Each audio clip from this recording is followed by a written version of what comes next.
मेरे सबसे अच्छे दोस्त ने मुझे म्यांमार बॉर्डर बुलाकर धोखा दे दिया, लेकिन वहां पहुंचकर मुझे पता चला कि वहां की बॉस मेरी ही गर्लफ्रेंड थी। शुरुआत में उसने मेरी हर बात मानी, लेकिन आखिर में मुझे कुत्ते की तरह लोहे के पिंजरे में बंद कर दिया गया। मैंने भागने की हर कोशिश की, लेकिन आखिर में भागने में फेल हो गया और मुझे टॉर्चर करके मार डाला गया। लेकिन जब मैंने दोबारा आंखें खोली तो मैं उस दिन वापस आ चुका था जिस दिन पहली बार इस पार्क में आया था। हम कंपनी पहुंच चुके हैं, अब बस खूब पैसा कमाना है। मैंने ऊपर देखा, वही ऊंची दीवारें, वही पार्क और सामने वही जाना पहचाना इंसान। सब कुछ पहले जैसा ही था। धीरे धीरे खुलते उस गेट को देखकर मैं अपने अंदर भागने की इच्छा को बड़ी मुश्किल से दबा रहा था। पिछली जिंदगी में भी इसी वक्त मुझे एहसास हुआ था कि जाओ बुजू ने मुझे धोखा दिया है। गेट खुलते ही मैं पूरी ताकत से बाहर भागा था, लेकिन आखिर में पकड़ा गया। उसने वहीं मुझे कई थप्पड़ मारे और लोगों से मुझे वाटर जेल में फेंकवा दिया। मैंने वहां 3 दिन और 3 रातें बिताई और जब मैं पूरी तरह टूट चुका था तभी मेरे कानों में एक साफ इलेक्ट्रॉनिक आवाज गूंजी, होस्ट डरिए मत, सिस्टम हमेशा आपके साथ रहेगा। होस्ट कृपया अपना वेलकम गिफ्ट रिसीव कीजिए। मैं गिफ्ट रिसीव करने ही वाला था कि जाओ बुजू ने अचानक मेरे कंधे को पकड़ लिया। जल्दी चल, इतना सुस्त मत बन, मैं तुझे बता रहा हूँ। कंपनी में आने के बाद बॉस जो बोले वही करना। उस वक्त मैं उससे भिड़ने की हिम्मत नहीं कर पाया, इसलिए सिर्फ मासूम बनने का नाटक करते हुए सिर हिला दिया। जब जाओ बुजू लगातार कंपनी के बारे में बोले जा रहा था, मैं बाहर से ध्यान से सुनने का नाटक कर रहा था, लेकिन मन ही मन बोला, गिफ्ट रिसीव करो, रिवॉर्ड। होस्ट को दुनिया भर के सोशल ऑर्गेनाइजेशन मेंबर्स की कॉन्टैक्ट बुक मिली, रिवॉर्ड। होस्ट को दुनिया की 7000 से ज्यादा लैंग्वेजेस का मास्टरी स्किल मिला, रिवॉर्ड। होस्ट को सुपर स्ट्रॉन्ग बॉडी और अल्टीमेट फाइटिंग स्किल्स मिले, रिवॉर्ड। होस्ट को सुपर इनविंसिबल कॉन्सेंट्रेटेड डीबीवी की एक बॉटल मिली। इतने शानदार रिवॉर्ड्स देकर होस्ट खुश है ना? खुश किस बात का? पैसे कहाँ हैं? तुम तो गॉड लेवल रिच सिस्टम होने वाले थे, फिर पैसा कहाँ है? इस वक्त मुझे सिर्फ पैसे चाहिए थे, क्योंकि इस नरक जैसी जगह में सिर्फ ऐसा ही जान बचा सकता था। लेकिन सिस्टम बोला, मैं गॉड लेवल रिच सिस्टम जरूर हूँ,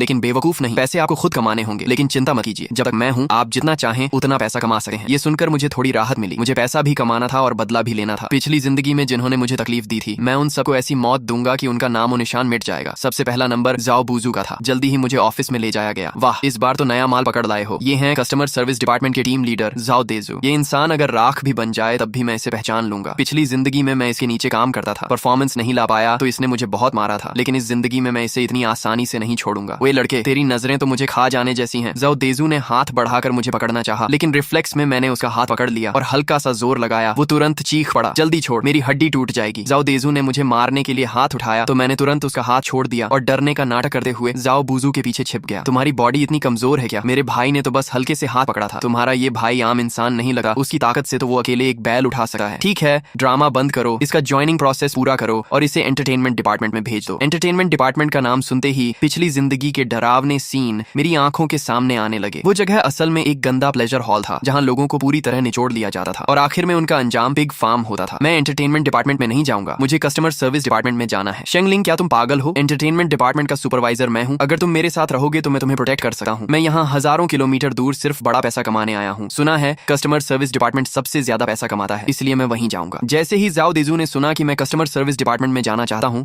वो तुरंत मुझे लेकर ज्वाइनिंग कराने लगा और लगातार मेरी तारीफ करता रहा कि मेरी सोच बड़ी है और मेरा विजन बहुत बड़ा है। लेकिन उसके दिमाग में क्या चल रहा था मैं अच्छी तरह जानता था। ज्वाइनिंग करते वक्त मुझसे जबरदस्ती स्लेव कॉन्ट्रैक्ट साइन करवाया गया। मेरा फोन, आईडी कार्ड और पासपोर्ट सब छीन लिया गया और बेंग खड़ा जाओ देजू मुझे देकर ताने मारने लगा। बाद में रोते हुए मेरे पास मदद मांगने मत आना, इतना कहकर वो मुड़कर चला गया। जैसे ही मुझे प्रोटेक्ट करने वाला कोई नहीं रहा, जाओ देजू फिर से अकड़ में आ गया। घुटनों पर बैठ और मेरे जूते चाट, फिर मैं तेरी बदतमीजी माफ करूंगा। बकवास बंद करो, जल्दी मुझे एक कंप्यूटर दो, मुझे पैसा कमाना शुरू करना है। मैं इसलिए इतना जल्दी कर रहा था क्योंकि सिस्टम ने इमरजेंसी नोटिफिकेशन दिया था कि 10 बिलियन वैल्यू का एक बड़ा डील डिटेक्ट हुआ है। कमाल है, तूने मेरी बात काटने की हिम्मत कैसे की? इस महीने हमारे ग्रुप का टारगेट पूरा हुआ या नहीं? सिर्फ 1 हफ्ता बचा है, अगर टारगेट पूरा नहीं हुआ तो सजा मिलेगी। जाओ देजू के चेहरे पर शौक साफ दिख रहा था। उसे देखकर मुझे समझ आ गया कि उसका टारगेट अभी तक पूरा नहीं हुआ है। मेरे पास तुम्हारे साथ टाइम वेस्ट करने का वक्त नहीं है, जल्दी करो, मुझे पैसा कमाना है, अभी इसी वक्त काम शुरू करना है। मुझे इतना उत्साहित देकर जाओ देजू ने मुझे परेशान करना बंद कर दिया और मुझे ऑफिस की तरफ ले गया। ऑफिस के अंदर हर कोई पूरी मेहनत से काम कर रहा था। उनके पैर तक वर्क स्टेशन से जंजीरों में बंधे हुए थे। मैं अपनी सीट पर जाकर बैठ गया और सिस्टम स्क्रीन पर दिख रहे फोन नंबर को देखने लगा। सिस्टम बोला, होस्ट ये जापान के यामागुची ग्रुप के बॉस का नंबर है, उसे तुरंत हथियारों की एक बड़ी खेप चाहिए। आप बस कॉल कीजिए और मेरे बताए अनुसार बात कीजिए, आपको ये 10 बिलियन मिल जाएंगे। मैंने गहरी सांस ली और नंबर डायल किया। जल्दी ही कॉल कनेक्ट हो गई। फोन के दूसरी तरफ एक मिडिल एज आदमी की आवाज आई। अगले ही पल सिस्टम स्क्रीन पर प्रॉम्प्ट आया और मैंने तुरंत फ्लुएंट जापानीज में उससे बात करना शुरू कर दिया। आसपास के लोग शॉक होकर मुझे देखने लगे। जाओ देजू गुस्से में मेरी तरफ बढ़ा, ये क्या कर रहा है तू? लेकिन वो मेरी बात सुनकर वहीं जम गया। इसके बाद मैं फिर फोन पर बात करने लगा। सब कुछ स्मूथ रहा। मेरी और उस बॉस की काफी अच्छी बातचीत हुई और मैंने उसे बैंक अकाउंट नंबर दे दिया। अगले ही पल मेरी स्क्रीन पर दिखा कि उस कार्ड में 10 बिलियन येन ट्रांसफर हो चुके हैं। जाओ देजू स्क्रीन को घूरते हुए एक्साइटमेंट में अपना मुंह पकड़कर खड़ा रह गया। जैसे ही मैंने कॉल काटी वो खुद को रोक नहीं पाया। 10 बिलियन, ये नया लड़का 10 बिलियन कमा लाया। पूरा ऑफिस शॉक में था। जाओ देजू खुशी से नाचने लगा जैसे पैसा उसके पॉकेट में आने वाला हो। ये खबर जल्दी ही पीछे बैठे असली बॉस तक पहुंच गई और आधे घंटे के अंदर वो कस्टमर सर्विस डिपार्टमेंट में आ गया। जैसे ही मैंने उस हिडन बॉस को देखा मेरी आंखें सिकुड़ गईं। वो वही इंसान था जिस पर मैंने सबसे ज्यादा भरोसा किया था। जब वो मेरे सामने आई तो मेरा दिल जोर से धड़क उठा। लिन नियन शू के खूबसूरत चेहरे पर एक प्रोफेशनल स्माइल थी। वो मुझे ऐसे देख रही थी जैसे मैं कोई अजनबी हूँ। सुना है कोई नया आदमी आते ही 10 बिलियन येन का डील कर गया। जी लिन बॉस, बिल्कुल सही, यही है वो नया लड़का। नाम है शेंग लिन। पिछली जिंदगी में उसने मुझे बताया था कि उसका नाम सू शाओयू है। वो एक अनाथ लड़की है जिसका कोई सहारा नहीं। जब मैं सबसे बुरे हाल में था उसने मुझे जगह दी, काम दिया, अपनापन दिया। लेकिन अब पता चला कि उसका नाम तक नकली था। लिन नियन शुए मेरे सामने आकर ऊपर से मुझे देखने लगी। नए आदमी, तुम में टैलेंट है, अच्छे से काम करो, पार्क तुम्हारे साथ बुरा नहीं करेगा। वो मुड़कर जाने लगी। तभी मैंने अचानक कहा, लिन बॉस, मैं पहले एक लड़की को जानता था, वो बिल्कुल आपकी तरह दिखती थी। उसने अपना नाम सू शाओयू बताया था। लिन नियन शू के कदम रुक गए। हवा जैसे जम गई हो। वो धीरे धीरे मुड़ी और उसकी आंखों में एक ऐसा इमोशन था जिसे मैं समझ नहीं पाया। वो धीरे से बोली, दुनिया में एक जैसे दिखने वाले बहुत लोग होते हैं, अच्छे से काम करो और ज्यादा मत सोचो। वो चली गई, लेकिन मुझे पता था कि मेरी बात उसके दिल में एक बीज बो चुकी है। पिछली जिंदगी में उसने मुझे कुत्ते की तरह इस्तेमाल किया था, लेकिन इस जिंदगी में मैं उसे वही दर्द महसूस करवाऊंगा जब सबसे भरोसेमंद इंसान धोखा देता है। टिंग, सिस्टम नोटिफिकेशन आया। होस्ट की इमोशनल स्टेट में बदलाव डिटेक्ट हुआ है। फ्रेंडली रिमाइंडर, आपका डीडीसी अभी भी बैग में रखा है। क्या तुम्हारा सिस्टम थोड़ा परवर्ट नहीं है? Thanks for the compliment. मुझे 8 लोगों वाले डॉर्मेटरी रूम में भेज दिया गया। ऊपर नीचे वाले बेड अंधेरा और गीला कमरा, दीवारों पर फफूंदी लगी हुई थी। रूम में रहने वाले बाकी 5 लोग मुझे अजीब नजरों से देखने लगे। नया लड़का, सुना है आज तूने 10 बिलियन का डील किया? झूठ बोल रहा होगा, इसे इग्नोर करो। नए लोग हमेशा बड़ी बड़ी बातें करते हैं, कुछ दिनों बाद खुद रोएगा। मैंने कुछ नहीं कहा और अपने बेड पर चढ़ गया। जैसे ही लेटा, सिस्टम ने फिर नोटिफिकेशन दिया। वो 3 लोग, नीचे वाले 2 और सामने वाला एक होस्ट को सलाह दी जाती है कि फोन बुक फंक्शन इस्तेमाल करके म्यांमार मिलिट्री को इस पार की शिकायत करें और मौके का फायदा उठाकर भाग जाएं। नहीं, अभी भागना उनके लिए बहुत आसान होगा। मैं पूरे पार को खत्म करूंगा और जिन्होंने मुझे दर्द दिया है उन्हें इसकी कीमत चुकानी पड़ेगी। मैंने आंखें बंद की और पिछली जिंदगी की यादें फ्लड की तरह लौट आईं। वाटर जेल में दम घुटने का दर्द, इलेक्ट्रिक शॉक की जलन और बिग फार्म में सुअरों के साथ फेंके जाने की बेइज्जती। इस जिंदगी में मैं उनसे हर दर्द का कई गुना बदला लूंगा। हेलो, क्या ये Myanmar human trafficking control office है? मैं एक पार की शिकायत करना चाहता हूँ। अगली सुबह जैसे ही मैं वर्क स्टेशन पर पहुंचा, जाओ देजू खुशामद भरी स्माइल के साथ मेरे पास आया। लिन भाई, पानी पीजिए। आज अगर कोई बड़ा डील हो तो अपने भाई को भी साथ ले लेना। जाओ टीम लीडर, कल तो आप मुझे जूते चाटने बोल रहे थे ना? मेरी जुबान खराब थी, मैं अंधा था। लाइन भाई, आप बड़े दिल वाले इंसान हैं। उसकी ये शक्ल देखकर मुझे सिर्फ घिन आ रही थी। पिछली जिंदगी में यही आदमी मुझे मारता था, गालियां देता था और बचा हुआ खाना खाने पर मजबूर करता था, लेकिन अब वही कुत्ते की तरह दुम हिला रहा था। ठीक है, मुझे कंप्यूटर दो, मुझे काम करना है। मैंने सिस्टम खोला तो नया मिशन सामने आया, नया डील आया है। कुछ लोगों को हथियारों की खेप चाहिए, वैल्यू 200 मिलियन है और मेन कॉन्टैक्ट का नाम डॉन कीहोटे है। ये नाम इतना जाना पहचाना क्यों लग रहा है? जान पहचान छोड़ो, बस कॉल करो। मैंने गहरी सांस ली और नंबर डायल किया। इस बार मैंने फ्लुएंट इंग्लिश में बात की और आसपास के लोग फिर से शॉक में पड़ गए। ये आखिर कौन सा मॉन्स्टर है?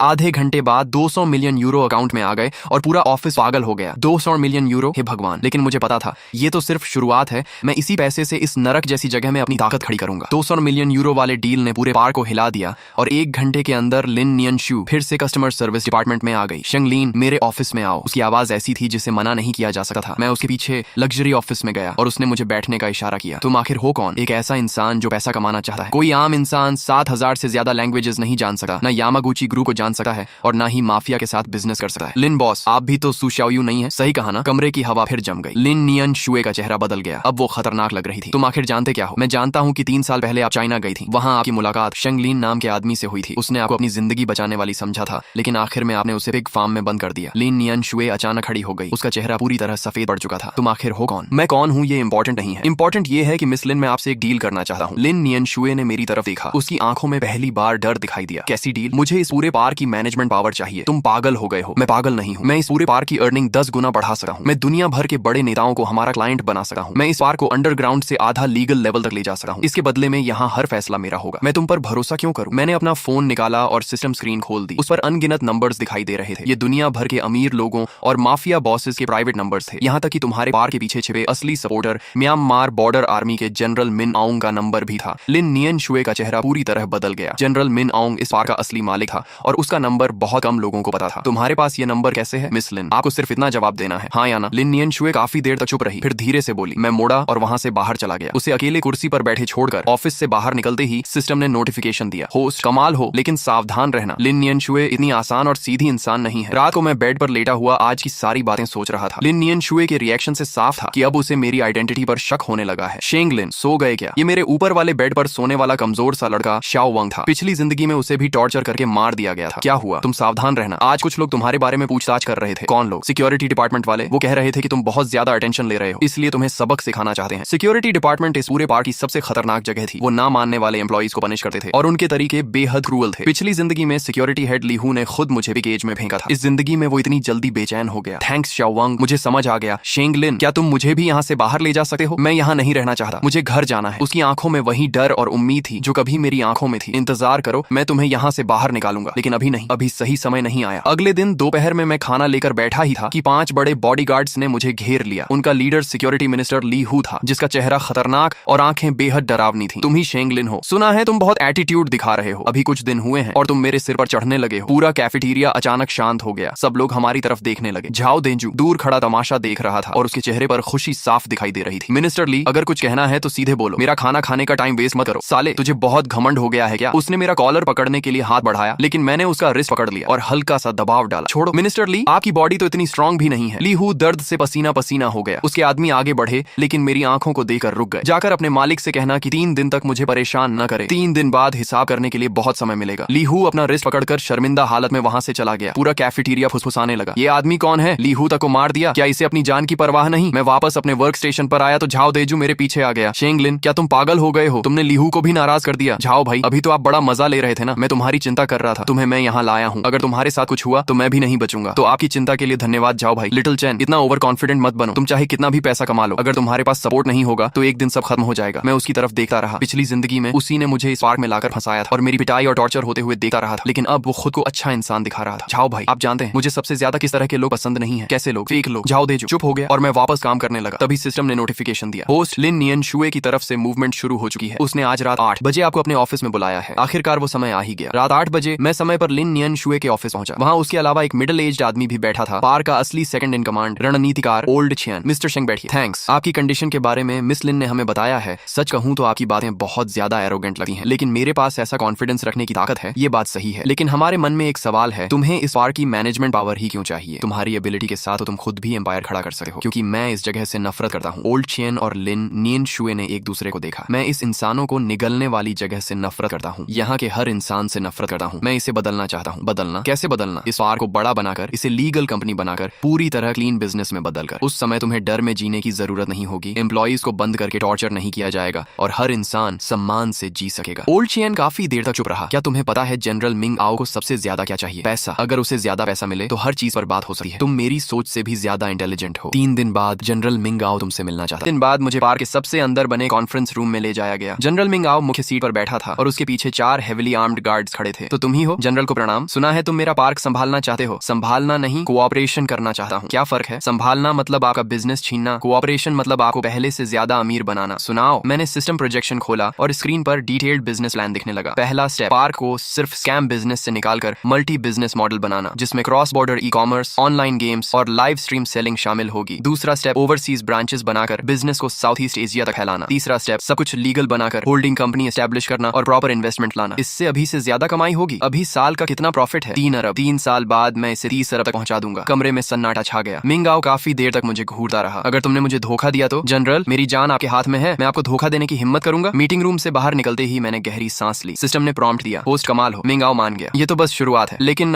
होस्ट, आपने जो प्लान्स बताए क्या वो सच है? बिल्कुल सच है। बस फर्क इतना है कि आखिर में सारा पैसा मेरी पॉकेट में जाएगा। आपकी सोच डेंजरस है। वापस डॉर्मिटोरी पहुंचा तो शियाओ वांग मेरा इंतजार कर रहा था। शेंगलिन, बहुत बुरा हो गया। झाओ बुजू को मार दिया गया। क्या हुआ? उस पर गैम्बलिंग डेट था, चुका नहीं पाया, इसलिए ली हू के लोगों ने उसे पकड़ लिया। बोल रहे हैं उसे वाटर प्रिजन में डाल देंगे। मैं कुछ पल के लिए चुप रह गया। पिछली जिंदगी में झाओ बुजू ने मुझे वाटर प्रिजन में फेंका था। इस बार उसकी बारी थी। तुम उसे बचाने नहीं जाओगे? नहीं, लेकिन इस जगह पर सॉफ्ट हार्टेड लोग ज्यादा देर नहीं जीते। ऐसा कहने के बावजूद मैं वाटर प्रिजन के बाहर पहुंच गया। मैं उसे बचाने नहीं, उसकी हालत देखने आया था। लोहे की खिड़की से मैंने देखा झाओ बुजू गंदे पानी में गर्दन तक डूबा कांप रहा था। उसके होंठ नीले पड़ चुके थे। मुझे देखते ही उसकी आंखें चमक उठी। शेंगलिन, शेंगलिन मुझे बचा लो प्लीज। झाओ बुजू, याद है पिछली जिंदगी में मैं भी ऐसे ही तुमसे मदद की भीख मांग रहा था। क्या? शेंगलिन, तुम क्या कह रहे हो? कुछ नहीं, बस ये बताने आया हूँ कि कर्मा हमेशा लौट कर आता है। मैं मुड़कर जाने लगा तो वो पागलों की तरह चिल्लाया, शेंगलिन मैं गलत था, मुझे तुम्हें यहाँ नहीं लाना चाहिए था। मेरे बूढ़े माँ बाप हैं, बच्चे हैं, मुझे एक मौका दे दो। झाओ बुझो, मैं तुम्हें एक चांस देता हूँ। बताओ मुझे यहाँ कौन लाया था? लिन मैडम, लिन नियनश्वेन। उसने कहा था तुम्हारे अंदर वो चीज है जो उसे चाहिए। मैं सीधे लिन नियनश्वे के ऑफिस में घुस गया। वो फाइल्स देख रही थी। मुझे देखकर उसकी भौहें सिकुड़ गईं। किसी ने तुम्हें नॉक करना नहीं सिखाया? लिन नियनश्वे, मेरे अंदर ऐसी कौन सी चीज है जो तुम्हें चाहिए? उसके हाथ रुक गए। तो आखिर तुम पूछ ही बैठे। शेंगलिन, अब जब बात यहाँ तक आ गई है तो मैं सच पाऊंगी। 3 साल पहले मुझे खबर मिली थी कि शेंगलिन नाम के आदमी के पास एक सीक्रेट है। ऐसा सीक्रेट जिसकी कीमत दुनिया से भी ज्यादा है। कौन सा सीक्रेट? एक सिस्टम, ऐसा सिस्टम जो इंसान को कुछ भी करने लायक बना देता है। मेरा दिल जोर से धड़कने लगा। तुम्हें इसके बारे में कैसे पता? क्योंकि 30 साल पहले भी एक आदमी के पास ऐसा सिस्टम था, उसका नाम था शेंग तियान। मैं वहीं जम गया। शेंग तियान वो मेरे दादाजी का नाम था। मेरे पिता और तुम्हारे दादाजी पार्टनर थे, दोनों मिलकर सिस्टम की मदद से बिजनेस करते थे। लेकिन बाद में तुम्हारे दादाजी ने उन्हें बिट्रे कर दिया और सिस्टम लेकर गायब हो गए। मरने से पहले मेरे पिता ने कहा था कि किसी भी कीमत पर शेंग परिवार के वारिस को ढूंढकर हमारी चीज वापस लानी है। तो तुम मेरे करीब सिर्फ सिस्टम के लिए आई थी? हाँ, लेकिन बाद में मुझे पता चला कि सिस्टम तुम्हारे पास नहीं है, इसीलिए मैंने तुम्हें बंद करवा दिया ताकि शायद टॉर्चर से सिस्टम बाहर आ जाए। लेकिन तुम मर गए। वो इतनी शांति से ये सब कह रही थी जैसे किसी मामूली बात का जिक्र कर रही हो। तुम्हें पता है मैं कितनी दर्दनाक मौत मरा था? मुझे पता है, लेकिन शेंग लिन, इस जगह पर सॉफ्ट हार्टेड लोग ज्यादा नहीं जीते। ये बात तुमने खुद कही थी। मैं अचानक हंस पड़ा। तुम सही कहती हो। इसलिए लिन नियनशुए, अब हमारा हिसाब बराबर है। अगले 1 महीने में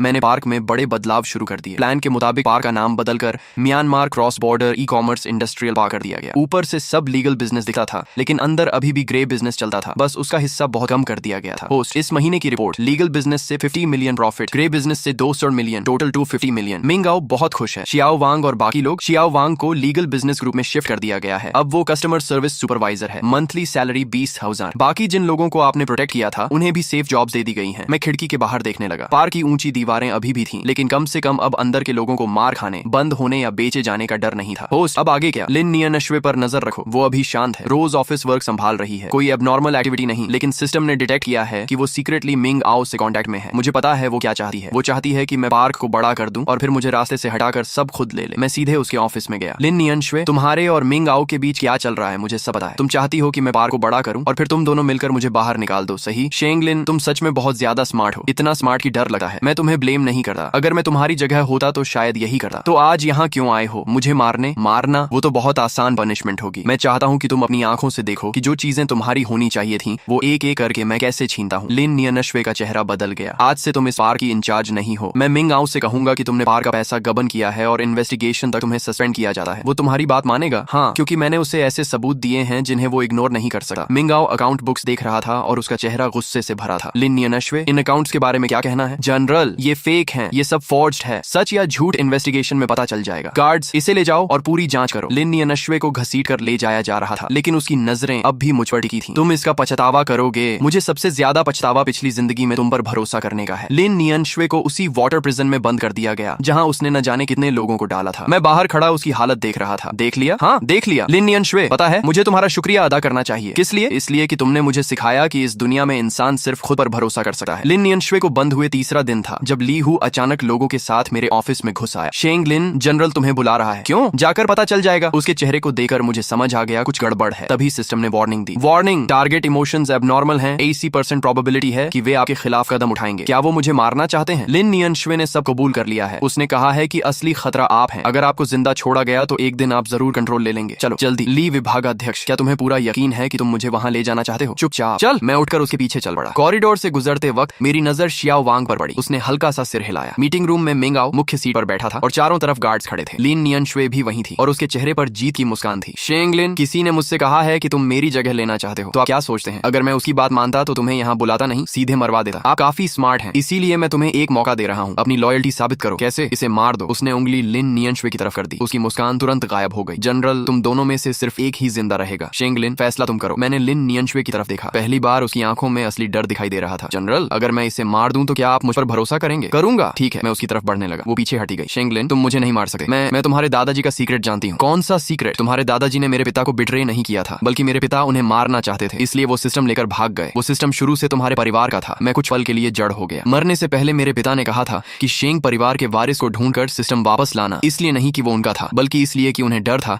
शेंग परिवार उनसे बदला लेगा। पुरानी बातें मुझे इंटरेस्टिंग नहीं लगती। जनरल, मैं इसे मार सकता हूँ, लेकिन इसके बाद आप मेरे साथ क्या करेंगे? सच कहूँ तो तुम दोनों में से किसी पर भी मुझे भरोसा नहीं। मैं हंस पड़ा। जनरल, आप सच बोलते हैं, इसलिए मैं भी साफ कह देता हूँ, मुझे भी आप पर भरोसा नहीं। जैसे ही उसकी बात खत्म हुई, बाहर अचानक अलार्म बजने लगा। एक गार्ड भागता हुआ अंदर आया। बुरा हो गया, बाहर मिलिट्री कॉन्वॉय आ गया है। मैंने खिड़की से बाहर देखा। दर्जनों मिलिट्री ट्रक्स पार्क की तरफ बढ़ रहे थे। उन गाड़ियों पर म्यांमार सेंट्रल गवर्नमेंट का झंडा लगा हुआ था। जनरल, मैंने कहा था कि 3 साल में आपको 3 बिलियन कमा कर दूंगा, लेकिन मैंने ये भी कहा था कि मैं इस पार्क से नफरत करता हूँ, इसलिए मैंने आपकी तरफ से एक फैसला कर लिया। पार्क को म्यांमार गवर्नमेंट को सौंप दिया। बदले में स्पेशल पार्डन लिया है। वे हम सबको मार देंगे। नहीं, मैंने सारी कंडीशंस तय कर ली हैं। अगर आप पार्क सौंप दें, सारे सबूत दे दें और इन्वेस्टिगेशन में कोऑपरेट करें तो आपको सिर्फ 3 साल की सजा होगी। उसके बाद विदेश जाकर सेटल हो सकते हैं तुम, क्योंकि अब आपके पास कोई और ऑप्शन नहीं है। पार्क का बड़ा गेट धीरे धीरे खुला। सेंट्रल गवर्नमेंट आर्मी अंदर घुस आई। सारे एम्प्लॉइज को मैदान में इकट्ठा किया गया। हर किसी के चेहरे पर डर था। सभी लोग ध्यान दें, हम म्यांमार गवर्नमेंट फोर्सेज हैं। इस वक्त से यह park officially finally government control में है। यहाँ मौजूद सभी एम्प्लॉइज को उनके घर वापस भेजा जाएगा। भीड़ में जोरदार शोर मच गया। शियाओ वांग भागकर मेरे पास आया और मुझे कसकर पकड़ लिया। शेंगलिन, हम बच गए, हम सच में घर जा सकते हैं। हाँ, घर जा सकते हैं। मैंने भीड़ की तरफ देखा। मुझे झाओ बुझू दिखाई दिया। उसका पूरा शरीर भीगा हुआ था, लेकिन वो बच्चे की तरह हंस रहा था। ली हूँ जमीन पर सैनिकों के नीचे दबा पड़ा था। उसका चेहरा पूरी तरह सफेद पड़ चुका था। झाओ देजू कोने में बैठा कांप रहा था। मिस्टर शेंगलिन, कोऑपरेशन के लिए धन्यवाद। अग्रीमेंट के मुताबिक अब आप जा सकते हैं। Thank you. मैं पार्क के मुख्य गेट से बाहर निकला और पीछे मुड़कर उस ऊंची दीवार को देखा। तेज धूप आंखों में चुभ रही थी, इसलिए मैंने आंखें हल्की सी कोड़ ली। कांग्रेचुलेशंस होस्ट, आपने फर्स्ट स्टेज मिशन कंप्लीट कर लिया है। रिवॉर्ड के तौर पर इन 100 मिलियन आपके अकाउंट में ट्रांसफर कर दिए गए हैं। System, thank you. You're welcome. System baby भी होस्ट के साथ मिलकर बहुत खुश है। लेकिन होस्ट, अब आगे क्या करने वाले हैं? घर वापस जाऊंगा। लेकिन यानश्वी की बात बार बार मेरे दिमाग में गूंज रही थी। सिस्टम शुरू से तुम्हारे परिवार का था, आखिर दादाजी के साथ क्या हुआ था? उनके पास सिस्टम कैसे आया और वो अब कहाँ है? होस्ट का नया लक्ष्य डिटेक्ट हो चुका है। सिस्टम अब होस्ट को शेंगतियन को ढूंढने में असिस्ट करेगा। New mission activated, journey to find your roots. इस मैनहवा के बस इतने ही पार्ट्स आए हैं। जैसे ही इसका नेक्स्ट पार्ट आएगा, मैं उसका भी फुल एक्सप्लेनेशन लेकर आऊंगा। ऐसी ही दमदार मैनहवा एक्सप्लेनेशन के लिए इट्स युवा चैनल को सब्सक्राइब कर लो।